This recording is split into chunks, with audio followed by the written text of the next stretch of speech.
O deputado estadual Rodrigo Lopes foi homenageado pela Câmara Municipal de Andradas com uma moção em reconhecimento ao projeto dele, que tornou a cidade oficialmente a terra do vinho. Ele também comenta com a gente quais são os próximos passos nas eleições do ano que vem, né? E hoje também ele vai apresentar um projeto relacionado ao programa Minha Casa Minha Vida, voltados a entidades da cidade de Andradas. Deputado, bom dia, bem-vindo à Nova Brasil, é sempre uma honra tê-lo aqui conosco. Bom dia, Felipe, bom dia a todos que nos acompanham pela Rádio Nova Brasil, uma alegria poder estar aqui falando com vocês também. Com certeza, deputado. Vamos começar falando sobre a sua homenagem que teve agora na sexta-feira. A gente mostrou aí para os ouvintes a homenagem aos cidadãos de Andradas, né? O senhor também recebeu uma moção. Queria que o senhor falasse sobre isso, como o senhor se sentiu? A gente agradece muito aí o reconhecimento da Câmara Municipal, é um trabalho que a gente procura desenvolver na Assembleia, colocando sempre Andradas em evidência, né? E a questão de se tornar a capital mineira do vinho coloca Andradas como uma referência, tanto na questão da produção, hoje que é o maior produtor de vinho do estado de Minas Gerais, mas também na questão da história, da cultura que o município tem, que precisa ser valorizado, e não havia esse reconhecimento. Então, nós entramos com esse projeto de lei ainda no ano de 2024, então tem todo um trâmite, né, que às vezes as pessoas não compreendem muito, mas a Assembleia, ela é mais demorado se aprovar um projeto de lei do que numa Câmara Municipal. Com certeza. Porque lá você tem que passar o projeto pelo menos em 3 comissões, depois ele vai a plenário, depois ele volta para uma comissão, depois ele ir em segundo turno no plenário. Então esse projeto, até que ele caminhou rápido, dentro de um ano ele foi aprovado, e hoje, por lei, Andradas é reconhecida capital mineira do vinho, ou seja, para tirar esse título tem que mudar a lei, né? Então é algo mais complexo e mais difícil, e a gente fica feliz de poder ter sido de iniciativa nossa, né? Que é Terra do Vinho, nós somos chamados de Terra do Vinho há muito tempo. Sim. Mas, né, não havia, por exemplo, Três Pontas, durante muitos anos foi considerada a capital mineira do café, mas isso não era reconhecido por lei. De 10 anos para cá, Patrocínio começou a produzir mais café que Três Pontas, foi lá agora, Patrocínio é a capital por lei do café do estado. Olha só. Então, se a gente não tivesse cuidado, a gente perde. O outro vem certeza. E pega, né? Exatamente, porque é dinâmico, né? As coisas são dinâmicas. Claro. Então, isso vai... Com certeza é uma marca turística que pode ser desenvolvida, inclusive, né, nos rótulos do vinho, dos produtores aqui, eles podem utilizar através da lei número tal, vinho produzido na capital mineira do vinho. Então isso acaba sendo uma marca. Além do que, isso também coloca a possibilidade de captar recursos para o segmento, para o desenvolvimento das questões, tanto da produção quanto da questão turística do município. Com certeza. Ainda falando sobre isso, quais projetos futuros o senhor pretende desenvolver para fortalecer a cultura e o turismo de vinho na nossa região? Porque agora o título a gente já tem, isso já é, né? Isso já beneficia a cidade, né? O que vem aí pela frente? Bom, nós estamos lá tramitando já da mesma época, ele está até pronto já para ser votado em primeiro turno, que é o projeto de lei que reconhece a festa do vinho como relevante interesse cultural do estado de Minas Gerais, que também é uma maneira, por exemplo, de futuramente a gente conseguir captar o dinheiro para fazer a festa do vinho sem a prefeitura ter que colocar recursos. Então tá caminhando. A festa do vinho de Andradas, pelo que a gente levantou, é a festa do vinho mais antiga que tem no Brasil, né, com 58 edições. É óbvio que ela teve, né, alguns anos, né, faz 70 anos a primeira festa do vinho, e alguns anos ela não teve a festa, principalmente teve os 2 anos da pandemia, lá atrás teve alguns momentos que não teve, mas é a festa mais contínua que existe hoje no Brasil, que é importante ter esse reconhecimento. Nós temos trabalhado também com a questão das trilhas e caminhos, rotas de peregrinação, que também tem um projeto de lei nosso tramitando, que visa principalmente valorizar Caminho da Fé, Caminho Monsenhor Alderich, Caminho Achica, que são ações de desenvolvimento do turismo aqui para Andradas e para a região. Então, de maneira geral, a gente tem feito esse trabalho, parcerias importantes aqui no município também com a Associação Amigos da Cultura, para ajudar, né, a estruturar de fato essas ações culturais. Até fiquei muito feliz com o retorno da orquestra Dr. Delfim Tivanin, né? Essa orquestra ela foi criada por nós no ano de 2013. A primeira apresentação deles foi no 7 de setembro de 2013. E a Associação Amigos da Cultura agora abraçou esse projeto, que eu considero fundamental você ter no 7 de setembro, você ter no dia do aniversário da cidade, você tendo as apresentações. Além, né, o professor Everton também nos disse que há um interesse em estar recuperando também as bandas marciais das escolas, né, que a gente tinha também lá, e nós vamos estar, através de recurso de emenda parlamentar, a gente já mandou esse ano para a Associação Amigos da Cultura, que viabilizou o festival de teatro, né, que nós tivemos aí recentemente no Teatro Municipal, e a gente segue, né, temos recursos nossos em todas as áreas, mas nós entendemos que a cultura, o turismo também são áreas fundamentais para o desenvolvimento da cidade. Com certeza, o senhor citou aí a questão de recursos. Nesse último sábado, nós tivemos a inauguração da quadra ali no bairro do Jardim Europa, né? As quadras Europa, de tênis, né? Na Europa e Rio Branco ali. Foi uma verba, né? Uma verba que o senhor também ajudou aí. Como é que o senhor vê esse investimento no esporte na cidade de Andradas, né?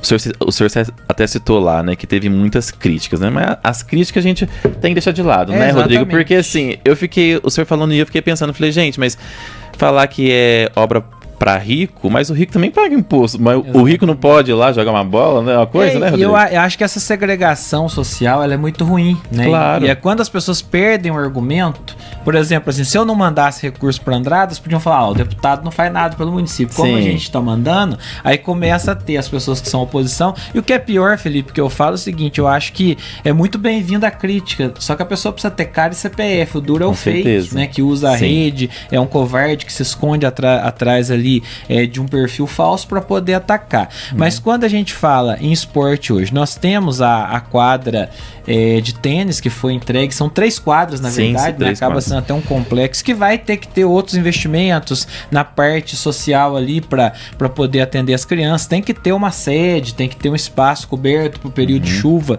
né? Poder fazer aí as reuniões e as tratativas. Mas ali R$400 mil, 1.600.000 lá na Leandro Previato, né? Aquela belíssima quadra que é um poliesportivo que foi levantado lá, é recurso do nosso mandato. 2 milhões lá no Clube Olímpico, que a gente conseguiu através do senador Rodrigo Pacheco, e é uma obra que já está em andamento. A prefeitura tinha feito uma parte com financiamento e a gente conseguiu esses outros 2 milhões através do senador Rodrigo Pacheco. Então são recursos importantes na área do esporte que eu considero que estruturam, né, a questão do esporte no município, e isso vai com certeza ter frutos futuros. Então você diversifica, não é apenas a questão do futebol, mas tem futebol, tem a natação dentro do clube, tem o futsal ali na Leandro Previato que pode ser desenvolvido os projetos ali dentro, tem o tênis, né, como uma possibilidade de tornar acessível um esporte elitista a princípio, mas que, como eu disse ali, o rico, se ele quiser só para ele, faz dentro de um clube particular, claro. Tem os clubes aí. Então, na medida em que a gente faz essa construção e essa interlocução, nós vamos tornando esse tipo de ação esportiva mais próximo das pessoas Sim. e dando oportunidade, democratizando o acesso. Com certeza. Rodrigo, eu te acompanho também pelas redes sociais, eu vejo que o senhor está caminhando bastante aqui pelo sul de Minas, né? Como é que o senhor... Vamos falar um pouquinho sobre 2026. Como é que está a expectativa do senhor para as próximas eleições? Infelizmente, a gente ainda tem essa polarização direita e esquerda. Como é que o senhor vê isso? Isso vai interferir? O senhor acredita que vai interferir também na sua, né, candidatura? O senhor que já é pré-candidato aí novamente à Câmara Legislativa. Como é que o senhor vê isso? Ô Felipe, a gente tem acompanhado as pesquisas, né, que principalmente a Quest, o Felipe da Quest é uma pessoa que ele sempre manda, né, antes de divulgar ele manda, eu tenho acesso aí em âmbito estadual, âmbito nacional, e nós estamos percebendo o seguinte, que essa parcela de polarização de direita e esquerda tem diminuído, porque tem aumentado as pessoas que eles não estão preocupados com a questão ideológica, mas sim que quer o resultado. Sim. Então, o que nós percebemos hoje no cenário eleitoral? Ainda há um eleitor muito firme que ele quer votar na direita, que quer votar no bolsonarismo, e o eleitor petista, que já vamos dizer assim, cada uma desses segmentos tem em torno de 20%. Então nós temos 40% que já é definido. E a gente tem os outros 60% que busca uma solução, mas que ele também vota contra alguém muitas vezes. Então, quer dizer, esse 60% ou ele vota contra o Lula ou ele vota contra o Bolsonaro, né? Não é necessariamente que ele seja bolsonarista ou petista. E a gente está percebendo que o Eduardo Bolsonaro, ele conseguiu implodir a direita nessa briga toda aí, de disputa com o Tarcísio, de disputa com o Zema, com os governadores. A direita, que tinha tudo para ganhar as próximas eleições, ela se fragmentou em 3 ou 4 frentes, e com isso a gente pode acompanhar nas últimas pesquisas que o Lula, mesmo idoso, com praticamente 80 anos, ele se fortaleceu, e vai ser uma eleição polarizada novamente, do ponto de vista de que se o PT estava frágil há cerca de 6 meses, 1 ano atrás, hoje ele ganhou uma estrutura, e a gente possivelmente vai ver um segundo turno de novo entre direita e esquerda, e a gente vai ver os 20% de cada lado votando por ideologia, os outros 60% votando contra alguém. Então é algo que eu ainda vejo com tristeza, que eu acho que as pessoas teriam que ter a capacidade de avaliar mais os projetos do que a ideologia. E a gente infelizmente ainda vê o Supremo radicalizando do ponto de vista judicial também, então isso contribui para essa polarização, mas acho que a gente ainda vai levar aí pelo menos uma década para conseguir ver a política voltar para o centro e ter um pouco mais de diálogo e construção. Certo. O senhor é pré-candidato, né? O senhor tem andado o sul de Minas todo, como eu disse. O senhor vai continuar no União Brasil? Como é que vai ser? A princípio, sim, o União Brasil, ele é um partido que tem sido, né, contraditório em algumas posições, inclusive tá a briga aí que pediu para os ministros sair do governo, o ministro não quis sair do governo, aí brigando, se expulso ou não expulso, Caiado, ao mesmo tempo quer ser candidato, ao mesmo tempo não vê viabilidade, mas a candidatura proporcional, que é a candidatura do legislativo, mais do que simplesmente o segmento ideológico do partido, a gente tem que também ver aonde a gente tem chance. Né? Nós tivemos o ex-deputado Dalmo, que perdeu as últimas eleições com 62 mil votos porque estava na chapa errada. Né? Então, a gente, além da questão, né, óbvio, eu tenho um posicionamento de centro-direita, mas eu também tenho que avaliar a condição da chapa, né? Não adianta eu ir para uma chapa onde já tem as pessoas que vão ter mais voto que eu e que inviabiliza uma eleição minha. Então a gente está estudando. A princípio, União Brasil federou com o PP, que é o Partido Popular, que é o número 11, União 44, e a gente consegue vislumbrar que é uma chapa interessante, que ela hoje tem 9 deputados. Se ela for montar direitinho, ela vai manter os 9, eleger talvez até mais um. No entanto, a gente vai observar, né? O fechamento são as filiações que vão acontecer até o dia 4 de abril. Então é toda uma construção. Para isso nós estamos trabalhando. Hoje nós temos uma base política de 142 municípios. Destes, né, 17 são prefeitos que nos apoiam, que eu disputei a última eleição com apoio de 3 prefeitos. Então a gente tem agora um apoio de 17. Então nós estamos trabalhando para ter uma margem aí de 60 a 80 mil votos, para ter uma reeleição mais estabilizada, né? A gente fica feliz com a receptividade que a gente tem tido, até com o cenário de Andradas em termos de receptividade e apoio ao nosso mandato. Nessa perspectiva, a cidade viu que é importante ter um deputado da cidade, então a gente tem sido valorizado e procurado retribuir isso aí com muito trabalho. Com certeza. Antes de chamar o intervalo, Rodrigo, já falando dessa questão de política que a gente gosta de falar, qual é o nome que o senhor acha mais forte hoje da direita, da centro-direita, para o governo de Minas e para o Brasil? Bom, se a gente for analisar a condição de Minas Gerais no que diz respeito à projeção política, nós vamos dizer assim que o Cleitinho hoje ou o Nicolas, né, são os dois que disputam ali, com uma diferença. O Nicolas, ele é extremamente da direita, que ele tem uma condição ideológica. O Cleitinho, ele pipoca um pouco ali, né, porque aí o negócio do gás, ele vai lá e fala que o Lula foi bom. Então ele tem uma dúvida, a direita tem uma dúvida com ele.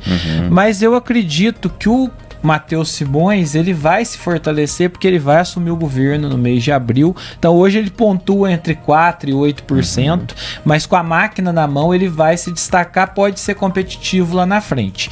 Quando a gente olha para o cenário nacional, a gente vê hoje a questão do Tarcísio, que praticamente já descartou a disputa de governo federal. No entanto, a gente não sabe se isso é realidade ou é uma estratégia para se preservar, mas eu avalio que o nome mais forte hoje seria o Tarcísio se disputasse. Do contrário, eu acredito que o Ratinho pode ser o nome mais forte, e talvez uma composição com o Romeu Zema aí, presidente e vice, possa ser uma chapa competitiva para enfrentar o Lula no segundo turno. Agora, dependendo de como a direita se desgasta, ela vai muito fraca pro segundo turno. Então vamos ver como que as coisas vão caminhar. Com certeza. Vi essa análise do Rodrigo Lopes, do deputado Rodrigo Lopes. Gente, vamos fazer um rápido intervalo comercial. Na volta a gente vai falar sobre esse programa, né, do Minha Casa Minha Vida Entidades, que tá todo mundo curioso. É rapidinho, não sai daí não. Já estamos de volta com o seu jornal Nova Brasil Mantiqueira. Você que está acompanhando a entrevista com o deputado Rodrigo Lopes, né? Sempre bom ter o senhor, viu, deputado, conversando com a gente sobre a política, sobre os planos para nossa cidade, também para nossa região. Bom, deputado, hoje, né, vai ter aí, o senhor vai falar sobre o projeto Minha Casa Minha Vida Entidades, né? O pessoal vai poder entender mais um pouco sobre esse projeto que o senhor vai trazer hoje. Queria que o senhor adiantasse para o ouvinte da Nova Brasil, que ouve a gente em toda a nossa região, na cidade de Andradas, como é que vai ser esse projeto que o senhor trouxe? Ô Felipe, primeiramente é importante destacar, né, para toda a população as modalidades que tem o programa Minha Casa Minha Vida. Então a gente tem o Minha Casa Minha Vida faixa 1, faixa 1,5, faixa 2, tem o faixa 3 também, que é para as pessoas acima de R$5.000, e tem o Minha Casa Minha Vida Entidades. Não é para fazer nada para entidade nenhuma, é para fazer as casas através de entidades. Então, assim como a gente tem as entidades hoje, a PAI, Casa da Criança, Santa Casa, a gente tem as entidades vocacionadas para construir habitação. Sim. Então as entidades vocacionadas para construir habitação, elas têm que ter uma certificação junto à Caixa Econômica, junto ao governo federal, para que efetivamente elas possam construir essa habitação. E é importante até retornar um pouquinho, eu desde 2023 eu sou membro da Comissão de Assuntos Municipais na Assembleia Legislativa. E esse ano de 2025 foi criada a Comissão Extraordinária em Defesa da Habitação e do Desenvolvimento Regional. O deputado Leleco Pimentel, o presidente, ele me convidou para ser o vice dessa comissão. E a gente tem semanalmente reunido, debatido o tema, trazido isso, e foi lá que eu tive o acesso as entidades que fazem a construção. E a partir disso, nesse final de 2025, está sendo possível construir habitação do faixa 1, que é para as pessoas mais carentes, inclusive as pessoas que são beneficiárias do Bolsa Família, são pessoas que estão na linha da miséria, eles nem pagam mensalidade. Aí quem ganha acima de um salário mínimo até 2.800, eles vão pagar uma parcela correspondente a 10% do valor da unidade em 60 prestações. Então é um valor simbólico, só para eles de fato ter uma contribuição, e a gente foi buscando os caminhos para isso. Eu pedi, né, ao deputado Leleco que me oportunizasse uma reunião com os prefeitos que tem alinhamento com o nosso mandato. A gente fez essa reunião na última terça-feira, apresentou a proposta, então já tem prefeitos que de terça para cá já estão com o projeto da habitação em andamento, porque temos um curto período e espaço de tempo, e eu convidei a Marilza, que é membra do Conselho Nacional das Cidades, para vir até Andradas. Ela vem hoje, ela que vai estar no nosso escritório hoje às 17 horas, apresentando para a Prefeitura de Andradas,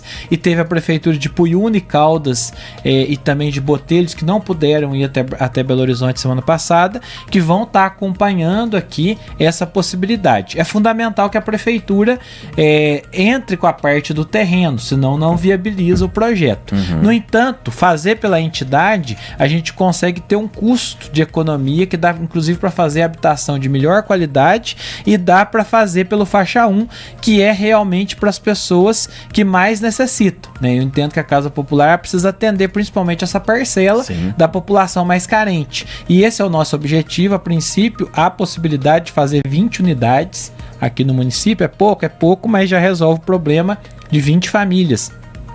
Principalmente aqueles aluguéis sociais que a prefeitura às vezes já paga, né? Ela pode realocar essas pessoas para essas unidades. Então nós vamos apresentar, vamos ver se a prefeitura entende que é viável. A gente torce que seja. O nosso mandato está aqui para dar esse respaldo, e maiores detalhes vocês vão poder acompanhar hoje às 17 horas lá no nosso escritório, na Rua Irineu Trevisan, número 118, onde a gente vai estar reunido lá com, né, a equipe. Os meios de comunicação também são convidados para estar presente com a gente. Com certeza, né? De primeira mão aqui para você, ouvinte da Nova Brasil. A Nova Brasil vai estar lá e com certeza você vai saber aqui primeiro na Rádio Nova Brasil. Bom, Rodrigo, o que o senhor mais tem para nossa região para a gente encerrar essa nossa entrevista, né? O tempo é sempre curto, mas é sempre bom ter o senhor aqui. Quais outros projetos o senhor tem para nossa região e para a cidade de Andradas? Ô Felipe, importante a gente deixar aqui registrado, né, nosso agradecimento ao governo do estado pela rodovia que liga aqui Albertina a Jacutinga, que foi totalmente recuperada. Foi um trabalho, teve vários políticos, mas o nosso mandato ele trabalhou muito nesse sentido de viabilizar esse projeto. Nós estamos trabalhando na melhoria das rodovias, né? Foram pedagiadas, agora nós precisamos ter contrapartida para a população. Sim. Se você for acompanhar lá, também de Ouro Fino a Borda da Mata, está sendo feita a terceira faixa, chegando em Borda da Mata também na MG 290, que é um trabalho muito forte que a gente está fazendo nesse sentido. E a gente segue, né, aqui trazendo os recursos, trazendo desenvolvimento aqui para toda a região, né, os municípios aqui do entorno, todos estão recebendo recursos do nosso mandato e a gente segue com esse trabalho, né, acreditando muito no desenvolvimento da região. Município de Poços de Caldas, que aqui está do nosso lado, aqui já tem mais de 10 milhões do nosso mandato investido, principalmente nas questões de saúde, porque o Hospital de Poços atende toda a região, Sim. não apenas Poços de Caldas, e a gente segue fazendo esse trabalho, né, tem muita coisa boa para acontecer ainda. Temos mais o ano de 2026 dentro do nosso mandato e sempre dizendo, o deputado Rodrigo não é de quem votou nele, mas é de Andradas, é da região, é do sul de Minas, e a gente tem desenvolvido essa atuação independente, ao mesmo tempo buscando trazer soluções. Até fazer aqui um parênteses dizendo que eu fui o relator do projeto da federalização de imóveis do estado, e a gente tinha uma grande demanda da UENG, e através do meu relatório nós retiramos a UENG desse processo de federalização, então conseguimos garantir a autonomia da Universidade do Estado de Minas Gerais, e a gente segue dessa maneira, ouvindo, debatendo, sendo base de governo, mas também tendo autonomia para questionar aquilo que a gente entende que possa ser questionado, e a gente com certeza tem dado a nossa contribuição. Com certeza.